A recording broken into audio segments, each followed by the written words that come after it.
요한복음 말씀을 계속 읽으면서 예수님이 어떤 분이셨는지, 또 예수님을 만난 사람들이 어떤 사람들이었는지를 함께 살펴보고 있습니다. 요한복음을 읽으면 예수님이 참 바쁘게 뛰어다니신 분이시구나라는 것을 알게 됩니다. 왜냐하면 예수님의 활동 장소가 자주 여기 가셨다가 저기 가셨다가 바뀌는 것을 볼 수 있기 때문이죠. 지난주에 저희가 읽었던 오병이어 사건, 적은 물고기 또 떡으로 5,000명을 먹이셨던 사건은 예수님의 고향이었던 갈릴리 지역에서 행하셨던 사건인데, 오늘 본문에 보면 또 갑자기 무대가 예루살렘으로 옮깁니다. 계속 여기저기를 다니시면서 사람들을 만나셨던 것이죠. 특히 예루살렘을 가셨을 때에는 언제나 절기를 지키러 가셨기 때문에 우리가 7장은 다 살펴보지 않았습니다만은 7장에 보면 명절을 지키기 위해 예루살렘으로 내려가셨던 내용이 기록되어 있고, 그리고 오늘 읽은 마지막 절부터 이제 그 명절 기간 동안 예루살렘에서 벌어졌던 또 한 가지의 아주 아름다운 사건을 저희에게 들려주고 있습니다. 7장 53절 시작하는 부분 보면 이렇게 나오죠. 다 각각 집으로 돌아가고 예수는 감람산으로 가시니라. 다 각각 집으로 돌아가고, 저녁이 되고 또 밤이 되었으니까 다 집으로 돌아가는 것이 자연스러운 일이겠죠. 모두가 집으로 돌아갔습니다. 근데 예수님은 어디로 가십니까? 예수님은 감람산으로 가셨다라고 되어 있습니다. 모두가 집으로 돌아가고 있을 때 예수님은 산으로 홀로 올라가신 것이죠. 예수님께서 이렇게 말씀하신 적이 있죠. 여우도 굴이 있고 공중의 새도 거처가 있지만 인자는 머리 둘 곳이 없다. 그러니까 예수님은 항상 여기저기 떠돌아다니셔야 하는 하나의 정착지가 있는 분이 아니셨다라고 하는 것을 말씀해 주는 내용인데요. 사람들이 집으로 돌아갔을 때 홀로 감람산으로 올라가셔서 그곳에서 밤을 보내셨습니다. 그렇지만 이곳은 예수님께 있어서는 세상 어느 곳보다 더 따뜻하고 또 더 쉴 수 있는 그러한 포근한 안식처, 예수님의 진정한 집이었습니다. 왜냐하면 바로 이곳에서, 바로 이 산에서 예수님은 아버지 되신 하나님을 만나셨고, 사람들 방해 없이 혼자서 하나님과 깊은 교제를 누리실 수 있었기 때문에 이 감람산이야말로 예수님에게는 진정한 집, 안식처였던 것이죠. 지난주 말씀에도 보면 예수님께서 5,000명을 먹이시고 사람들이 막 예수님을 왕으로 섬기려고 그렇게 추종하고 있던 바로 그 순간에 다 뒤로 하시고 산으로 올라가신, 예수님 산을 참 좋아하셨던 것 같아요. 산으로 올라가십니다. 사람들의 환호하는 소리보다는 하나님 아버지께서 들려주시는 하나님의 음성이 예수님께서는 더 듣기 좋은 힘이 되는 목소리였기 때문에 틈만 나면 아무리 바빠도 아무리 긴급한 일이 있어도 아버지를 만나러 산으로 올라가셨던 것이죠. 특히 오늘 본문에 언급되는 이 감람산은 예수님께서 자주 올라가셨던 산인데요. 그 마지막 로마 군인들에게 잡히시던 전날 밤에도 예수님은 바로 이 감람산에 올라가셨죠. 그리고 그곳에서 땀이 핏방울로 바뀔 정도로 애쓰면서 기도하셨던 것을 저희가 잘 알고 있습니다. 그런데 이 장면을 누가복음이 기록하면서 예수님께서는 습관을 좇아 감람산으로 가셨다, 이렇게 표현하고 있습니다. 그러니까 예수님의 습관이 뭐였다는 겁니까? 틈만 나면 감람산 올라가시는 것이 습관이셨다. 명절만 되면 또 기회만 있으면 이곳에 가서 하나님을 만나고 하나님으로부터 친밀한 음성을 들으셨던 것이죠. 이는 내 사랑하는 아들이요 내 기뻐하는 자로다 라고 하는 말씀도 아마 들으셨을 것이고, 세상이 뭐라고 하든 너는 내 아들이다, 너는 내 사람이다 라고 하는 그러한 격려와 위로의 말씀도 바로 이 산속에서 깊은 교제 가운데 들으셨을 것입니다. 그리고 바로 이곳에서 힘을 얻어 예수님은 수많은 유혹 또 수많은 반대에 부딪힐 때에도 묵묵히 하나님의 뜻에 순종할 수 있었던 것이죠. 하나님과의 친밀한 교제가 예수님께서 순종하셨던, 끝까지 그분의 사명을 감당할 수 있으셨던 힘이었고 원동력이었다. 그래서 예수님은 그렇게 줄기차게 감람산을 찾아가셨습니다. 이곳이 예수님께 쉼과 회복의 장소였다면 저와 여러분에게는 오늘 이렇게 함께 모여서 우리가 하나님 앞에 믿음으로 나아가고 하나님 예배하고 또 하나님의 말씀으로 우리의 심령을 채우고 또 우리 마음에 있던 모든 것을 하나님 앞에 마음을 쏟아내며 기도하고 찬양하며 주님 만나는 이곳 그리고 이 시간이 우리에게 주신 감람산인 줄로 믿습니다. 또 우리에게 허락하신 삶의 현장 가운데 주께서 주신 은혜의 수단을 바탕으로 우리가 말씀을 통해서 하나님 앞에 가까이 나아가고 기도를 통하여 하나님과 교제하는 바로 그곳, 그 시간이 저와 여러분에게 주신 또 일상의 감람산일 텐데 바라기는 우리 예수님에게 있어서 감람산을 올라가시는 것이 습관이었던 것처럼 저와 여러분에게도 틈만 나면 하나님께 더 가까이 나아가고 하나님을 만나고 싶고 하나님을 알고 싶고 우리에게 주신 감람산으로 계속해서 발걸음을 옮기는 그러한 경건한 습관, 거룩한 습관이 저와 여러분에게도 형성되어서 세상의 소리보다 하나님의 음성에 더 귀 기울일 수 있는 그러한 경건한 자녀로 살아가실 수 있기를 주님의 이름으로 축원드립니다. 여러분, 예수님께서 감람산에서 밤을 보내셨습니다. 그리고 아침이 되시고는 다시 성전으로 돌아오셨습니다. 예수님이 들어오시자마자 그분 주변으로 또 많은 사람들이 모여들기 시작합니다. 8장 2절에 보니까 사람들이 다 모였다라고 이렇게 표현되어 있습니다. All the people came to him.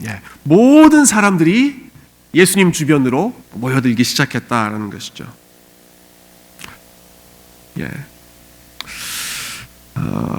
당연히 그러지 않았겠습니까? 하나님과 밤새 깊은 교제를 나누고 내려오셔서 그 지혜의 말씀, 그 생명의 말씀을 입을 열 때마다 사람들에게 흘려 보내주고 계시는 예수님이시니까 얼마나 그 음성이 또 그 말씀이 달콤하고 따뜻했겠습니까?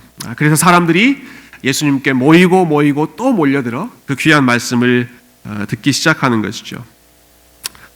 하지만 이런 상황이 불편한 사람들도 있었습니다. 바로 서기관들과 바리새인들, 그 당시의 종교 지도자들이었죠. 이들은 예수님이 등장하기 전까지는 사람들이 자기들에게 모여들었는데 예수님이 오시자마자 그리고 예수님이 가르침을 시작하시자마자 자기들에게 왔던 사람들이 다 예수님께로 나아가는 제자들을 다 뺏기고 추종자들을 다 빼앗겨버린 사람들이 이 서기관과 바리새인들이었습니다. 속이 부글부글 끓었던 그런 상황이겠죠. 마치 내가 비즈니스한 곳에 옆에 더 좋은 시설로 비즈니스를 해서 고객들을 다 빼앗겨 버리면 여러분 얼마나 속이 상하십니까? 자기들에게 와서 말씀 배웠던 사람들이 다 예수님 가게로, 예수님 문화로 가서 지금 말씀을 듣고 있으니까 불편한 마음, 굉장히 질투심으로 가득했겠죠. 어떻게든 빼앗겼던 것을 자기들에게 좀 되찾아보고자 이 서기관과 바리새인들이 일을 꾸미기 시작합니다. 열심히 사람들을 가르치고 있는 바로 그 현장에 한 여인을 데리고 나타난 것이죠. 그리고 그 여인을 앞에 세워놓고 예수님께 이렇게 질문합니다. 오늘 본문 4절에 나와 있는 말씀이죠. 예수께 말하되 선생이여 이 여자가 간음하다가 현장에서 잡혔나이다. 모세는 율법에 이러한 여자를 돌로 치라 명하였거니와 선생은 어떻게 말하겠나이까? 예수님께 하나 큰 숙제를 던져주고 있는 것입니다. 이런 질문을 던지는 이유는 그들이 예수님을 함정에 빠뜨리기 위해서였습니다. 예수님으로부터 뭔가 꼬투리를 잡기 위해서 트랩을 놓는 것이죠. 여러분 잘 아시는 것처럼 구약 성경은 우리의 삶의 순결함, 정결함을 굉장히 강조했고 특별히 남녀 간의 성적인 순결함을 무척이나 강조했습니다. 남자와 여자, 부부의 관계를 뛰어넘는 다른 곳에서의 성적인 문란함을 결코 허락하지 않으셨죠. 엄하게 금지하셨습니다. 그래서 남녀가 부정한 관계를 유지하다가 발각되면 그 사람들을 돌로 쳐서 더 이상 이러한 악한 일이 공동체에 확산되지 않도록 엄히 다스려라. 구약에 나오는 모세의 율법에 나오는 분명한 규정입니다. 지금 이 규정을 제시하면서 이 상황에서 이 여인에게 그러면 우리는 어떻게 해야 됩니까? 돌을 던져야 됩니까? 말아야 됩니까? 라고 질문하는 것이죠. 사실 율법은 그러한 일이 있을 때 범죄에 연루된 두 사람, 남자와 여자 모두를 벌해라. 두 사람 모두에게 돌을 던져서 심판해라 라고 말하고 있습니다. 그렇지만 오늘 본문에서는 분명히 두 사람이 잘못했을 텐데 한 여인만 데리고 이 서기관과 바리새인들이 예수님 앞에 세워놓았습니다. 이것만 보더라도 지금 이 서기관들과 바리새인들의 동기가 정말 하나님의 율법을 잘 지키려고 하는 거룩한 동기가 아니라 한 남자는 글쎄요 이유가 어찌됐든지 빠져나가게 해주고 지금 이 여인만 세워놓고 어떻게든 예수님으로부터 꼬투리를 잡으려고 했던 것이죠. 어떤 함정입니까? 이 상황에서 만일 예수님께서 이 여인을 불쌍히 여기셔서 돌을 던지지 말아라 이렇게 말씀하셨다면 사람들은 대번에 아니 당신은 왜 모세의 율법을 정면으로 어깁니까? 하나님 말씀이 분명히 돌을 던지라고 했는데 왜 돌을 던지지 말라고 하십니까? 이것을 꼬투리 삼아서 또 들고 일어났을 것입니다. 반대로 오케이 그러면 이 여인이 분명히 잘못했으니까 모세의 율법대로 돌을 던져서 이 여인을 심판해라 라고 예수님이 대답하셨다면 이것은 또 정치적으로 굉장히 민감한 이슈가 될 수밖에 없습니다. 왜냐하면 당시 이스라엘은 독립된 국가가 아니라 로마의 지배를 받는 국가였기 때문에 사람의 생명을 죽이고 살리고 하는 일은 스스로 결정할 수 있는 일이 아니었습니다. 로마 정부의 허락을 받아야 그 일을 할 수 있었던 것이죠. 그런데 이 사람들이 예수님께 어떻게 해야 됩니까? 함정을 놓으면서 예수님이 돌을 던지라 라고 하면 당신은 로마의 법을 어겼습니다. 로마 법정으로 이 문제를 끌고 가려고 했던 것이죠.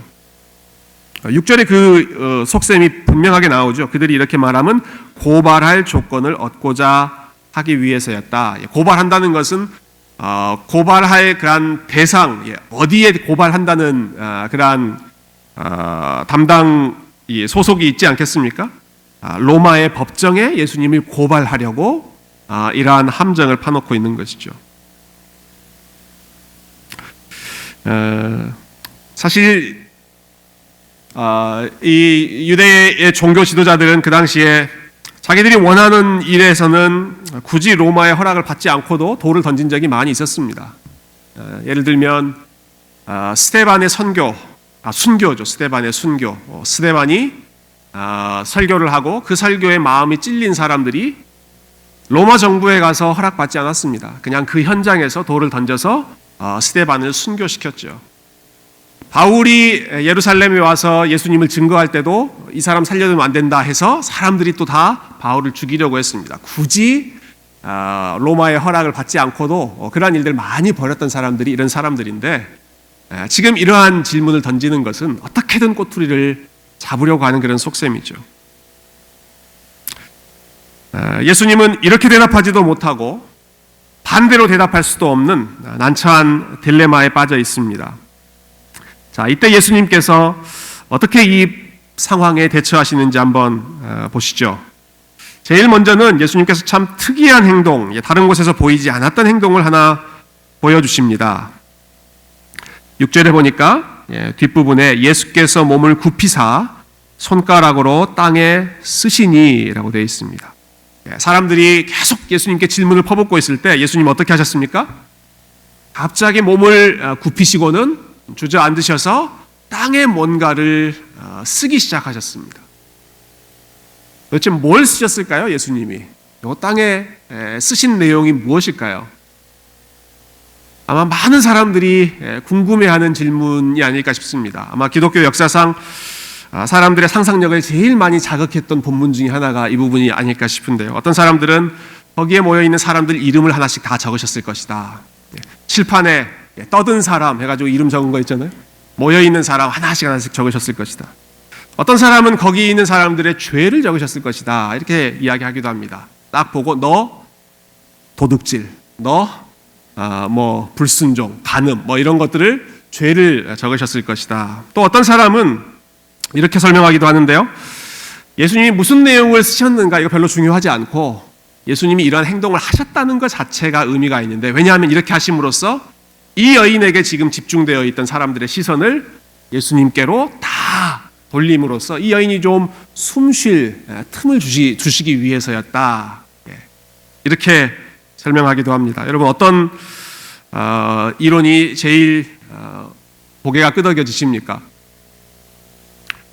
여기에 사실 정답은 없습니다. 정말 예수님께서 무슨 내용을 적으셨는지 거기에 대해서 우리가 확실하게 알 수가 없죠. 좀 허탈하신가요? 여러분, 가끔 보면 정말 실력 있는 목사, 정말 탁월한 목사님을 제가 만났습니다 라고 이야기하시는 분들이 계십니다. 저희 교회에서는 아직 그런 분들 만나지 못했습니다. 걱정 마십시오. 근데 정말 아주 영험한 혹은 용한 목사님을 만났습니다. 성경에 안 나와 있는 얘기인데 너무 그럴듯하게 잘 얘기해 준다는 거예요. 성경에 나와 있지 않은, 그러니까 우리가 주로 궁금증을 많이 가지는, 호기심 갖고 있는 그러한 내용들에 대해서 굉장히 그럴듯하게 이야기를 잘 풀어주시는 목사님 혹은 그러한 성경 교사를 만나고는 저분 참 대단한 분이다 이렇게 감탄하는 경우가 있는데요.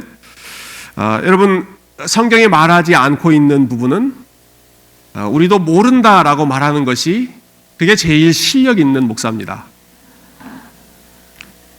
여러분, 안 믿으시는 것 같아요.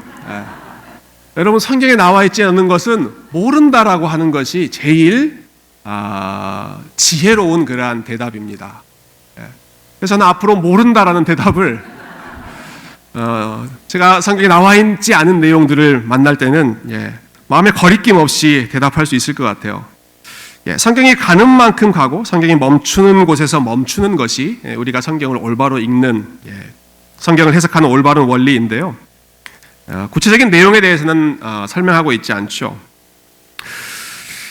그래도 그렇다고 아무런 의미가 없다고 보기에는 굳이 요한이 예수님께서 이 땅에 글씨를 쓰셨다라고 하는 사실을 왜 언급했을까? 그것도 한 번이 아니라 두 번이나 두 차례나 글씨를 쓰셨다라고 하는 부분을 언급했던 것은 뭔가 전달하고 싶은 메시지가 있었던 것이 아닐까, 계속해서 궁금증을 가져봅니다.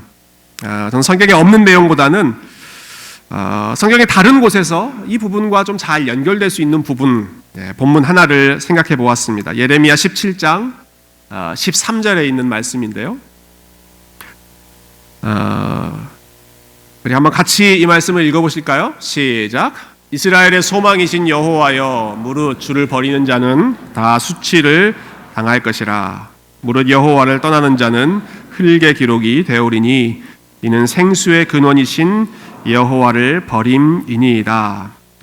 하나님께서 예레미야 선지자를 통해서 이스라엘 백성들을 책망하시는 내용 중에 그들이 생수의 근원된 여호와를 떠나버렸다라는 사실을 지적하면서 그들은 결국 다 수치를 당하게 될 것이고 여호와를 떠나는 자는 다 흙의 기록이 될 것이다 라는 말씀을 하셨습니다.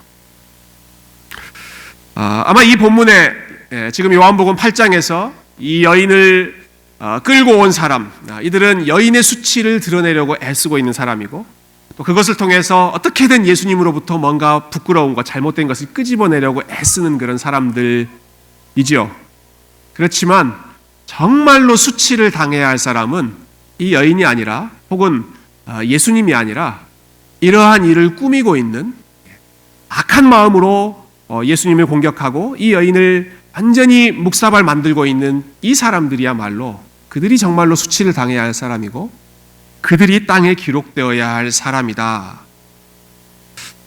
저는 예수님이 이러한 메시지를 말로가 아니라 아주 상징적인 그러한 행동으로 이 사람들의 악함을 보여주신 것이 아닐까, 그렇게 한번 연결시켜 보았습니다. 그럼에도 불구하고 이 서기관과 바리새인들이 계속 예수님께 질문합니다. 예수님께 계속해서 다그칩니다. 본인들의 잘못은 깨닫지 않고 도대체 이 여인에게 돌을 던져야 합니까 말아야 합니까? 계속해서 추궁하죠. 예수님께서 드디어 일어나서 대답하십니다. 아마 많은 분들이 잘 알고 계시는 유명한 답을 주시죠. 너희 중에 죄 없는 자가 먼저 돌을 들어 던져라. 죄 없는 자가 돌을 들어 이 여인을 향해서 던져라. 모여있던 사람들 사이에 갑자기 웅성거리는 소리가 들렸을지도 모르겠고, 갑자기 서로를 보면서 눈치를 보기도 시작했을 것이고, 그러다가 침묵이 흐르고 한 사람씩 한 사람씩 슬그머니 그 자리를 빠져나가기 시작했습니다. 9절 말씀에 그 상황을 이렇게 묘사하고 있죠. 그들이 이 말씀을 듣고, 예수님께서 하신 말씀 듣고 양심의 가책을 느껴 어른으로 시작하여 젊은이까지 하나씩 하나씩 나가고 오직 예수와 그 가운데 섰는 여자만 남았더라. 이 여인을 정죄하기 위해서 모였던 사람들입니다.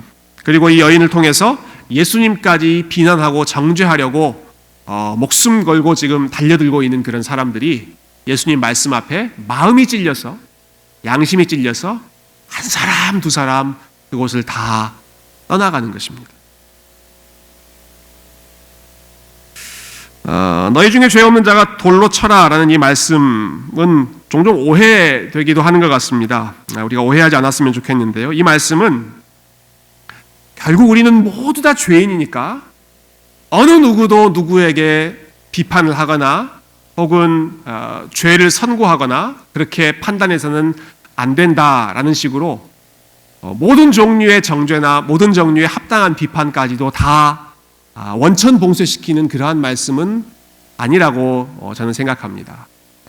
만일 정말 아무 죄가 없는 사람만 비판할 수 있고 죄를 물을 수 있다면 이 세상에 있는 재판장이나 교도소나 이런 것들 다 사라져야겠죠. 또 이 말씀이 잘못 오해되는 경우, 또 잘못 사용되는 경우는 누군가 나에게 이렇게 비판할 때, 내 잘못을 지적할 때 그 사람을 향해서 당신은 깨끗해?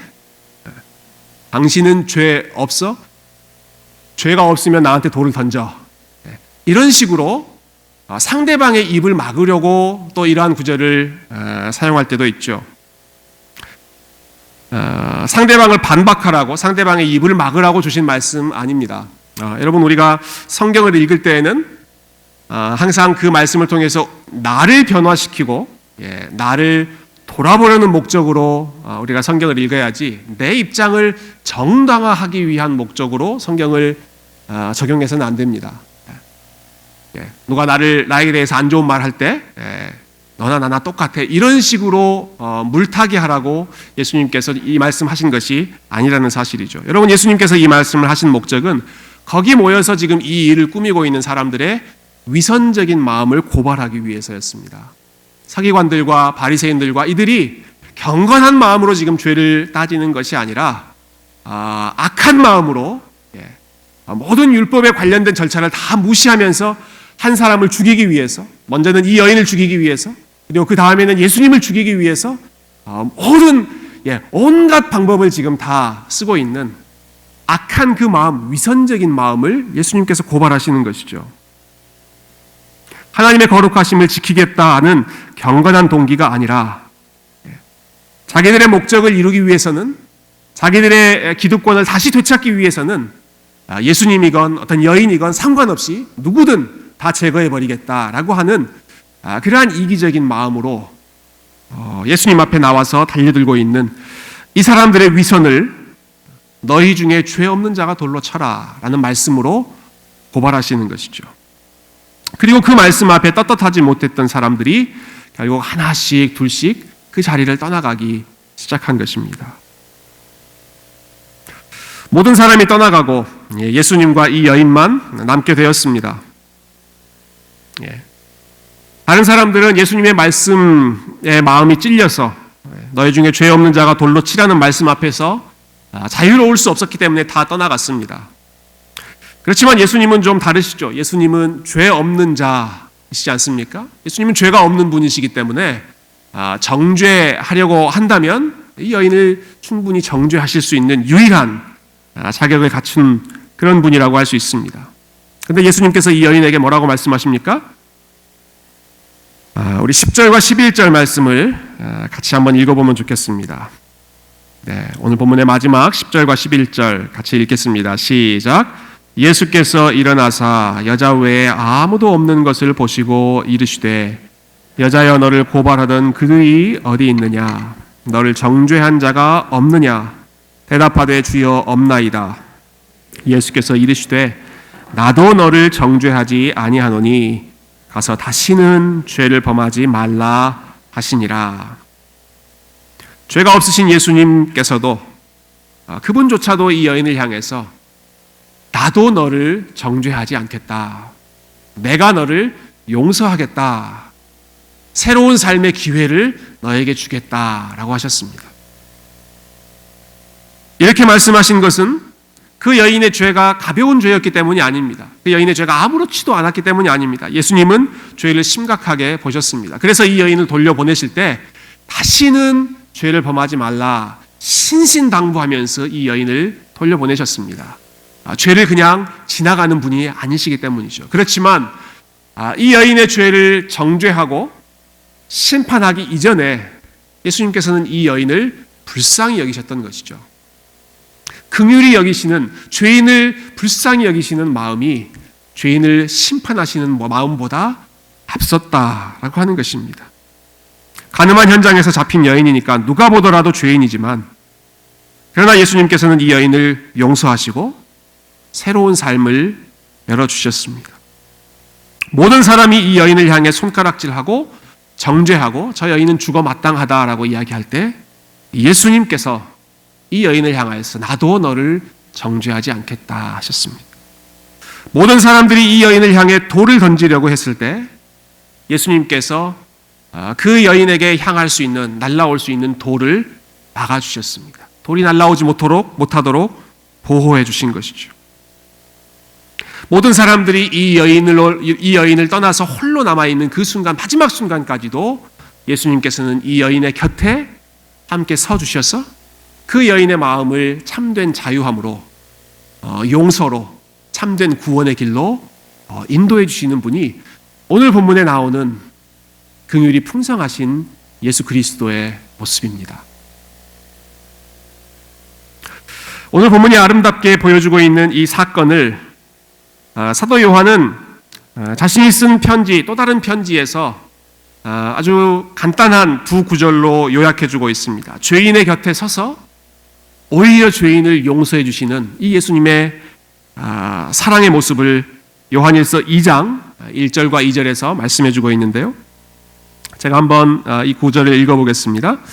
나의 자녀들아, 내가 이것을 너희에게 쓰면 너희로 죄를 범하지 않게 하려 함이라. 만일 누가 죄를 범하여도 아버지 앞에서 우리에게 대언자가 있으니 곧 의로우신 예수 그리스도시라.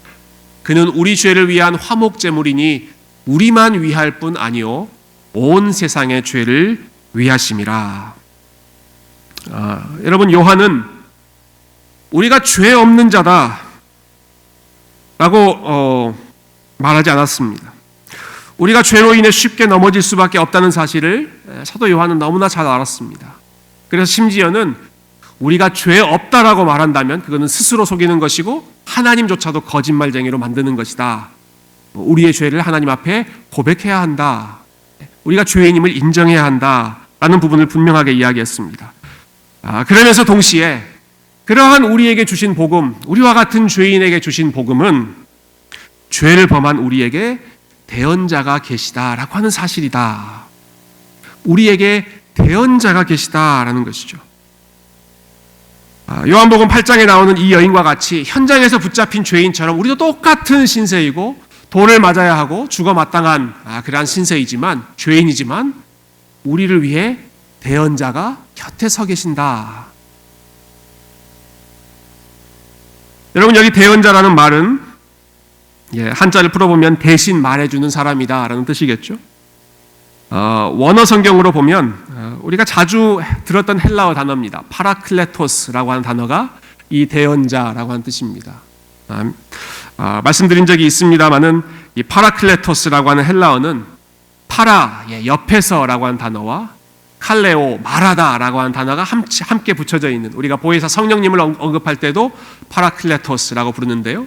이 요한일서 2장 1절에 아버지 앞에 우리에게 대언자가 계시다라고 했을 때 이 대언자가 파라클레토스, 옆에서 말해주는 사람이다. 우리 옆에 서서 우리를 변호해주고 우리의 죄를 덮어주시는 의로우신 재판장 앞에서 저 사람은 죄인이지만 저 사람이 갚아야 할 그 죄의 대가를 제가 다 갚았습니다. 제가 다 지불했습니다. 이렇게 말씀해 주시면서 보호해 주시는 분이 우리의 참된 대언자 파라클레토스 예수 그리스도이신 것이죠.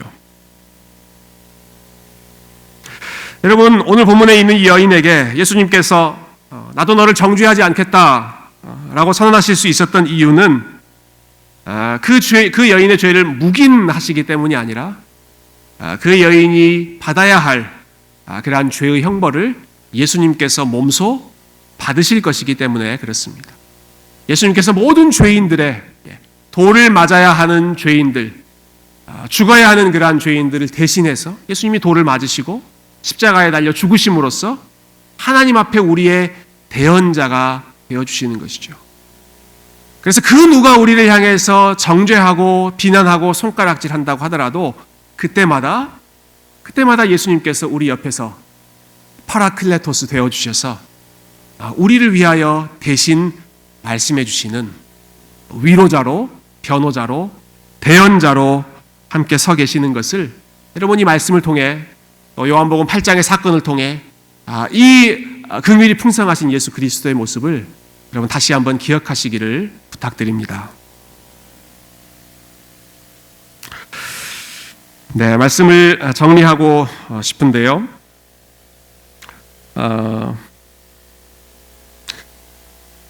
제가 아틀란타에 오고 나서 아틀란타에 있는 스포츠팀을 응원하려고 몸부림치고 있습니다. 제가 아마 그때 작년 8월인가요? 처음에 여러분 그 인터뷰할 때 어떤 분이 단도직입적으로 물어보시더라고요. 앞으로 이글스 응원하실 겁니까? 펠컨스 응원하실 겁니까? 그래서 앞으로 그때는 제가 잘 보여야 되니까 아틀란타를 응원하겠습니다. 그렇게 대답한 적이 있는데요. 근데 요즘에 펠컨스가 너무 잘 못해서 계속 실망이 되고 있지만 그래도 브레이브스는 야구팀은 플레이오프도 올라가고 계속 성적이 좋아서 기대를 하고 있습니다. 여러분 야구 경기를 보다 보면 참 감동적인 장면들이 가끔 있습니다. 지금은 사실 메이저리그에 여러 나라 선수들이 뛰고 있죠. 심지어는 우리나라의 선수들도 아주 두각을 나타내고 참 올해에는 류현진이라고 하는 선수가 미국 전체에서 제일 공을 잘 던진 선수로 지금 인정받게 되었는데요. 그렇지만 이렇게 된 것이 얼마 되지 않았습니다. 오랫동안 메이저리그는 백인들만의 전유물이었습니다. 백인들만 뛸 수 있는 그러한 그들만의 세상이었습니다. 그러다가 그 장벽을 처음 깨트린 선수가 제키 로빈슨이라고 하는 선수입니다. 흑인이었죠. 1947년에 이 제키 로빈슨이 처음으로 메이저리그 선수, 흑인 선수가 되었는데 이 선수가 뛰었던 팀이 다저스입니다. 다저스. 그때는 LA 다저스가 아니라 뉴욕에 있는 브루클린 다저스가 이 선수가 뛰었던 팀인데요. 그래서 지금도 이 브루클린에 있는 코니 아일랜드라고 하는 그 유원지에 가면 이 제키 로빈슨의 동상이 그곳에 세워져 있습니다.